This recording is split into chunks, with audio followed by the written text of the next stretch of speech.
Hello মাদারীপুরবাসী, আজ চলে এসেছি মাদারীপুর কাচ্চি ঘরে কাচ্চির টেস্ট নিতে। মাদারীপুর কাচ্চি ঘরকে তো প্রায় কম বেশি সবাই চিনেন, তো আমি আজ রিভিউ করতে চলে আসলাম। দেখি কেমন খেতে। এসেই দেখি গরম গরম ধোয়া উঠছে কাচ্চির থেকে, একদমই নতুন এনেছে খাবারটা। আমি প্রথমেই খেয়াল করছিলাম কাচ্চির পিসগুলো কেমন দিচ্ছে তারা। আজ তাদের বড় একটি অর্ডার ছিল, তাই আর দেরি না করে আমি অর্ডার করে ফেললাম মাটন কাচ্চি। পার্সেল নিয়ে নিয়েছি। এখানে আরেকটু ভালো করে দেখাচ্ছি মাটনের পিসগুলো। তাদের রাইসের কালারটা কিন্তু বেশ সুন্দর, আর আলুগুলোও অনেক কালারফুল।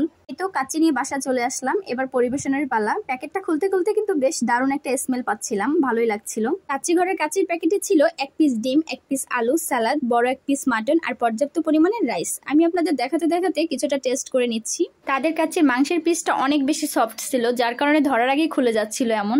দেখতেই পাচ্ছেন রাইসটাও অনেক বেশি ঝরঝরে ছিল, আর অয়েলি ভাবটাও একদম কম ছিল। ওভারঅল সবকিছু ভালোই লেগেছে। তাদের কাচ্চির টেস্টটা একদমই পারফেক্ট ছিল। আর হ্যাঁ, তাদের বোরহানিটা কিন্তু বেস্ট। এমন কাচ্চি খেতে হলে যেতে হবে মাদারীপুর পুরান বাজারে মুচিবাড়ি রোড কাচ্চি ঘরে। আল্লাহ হাফেজ।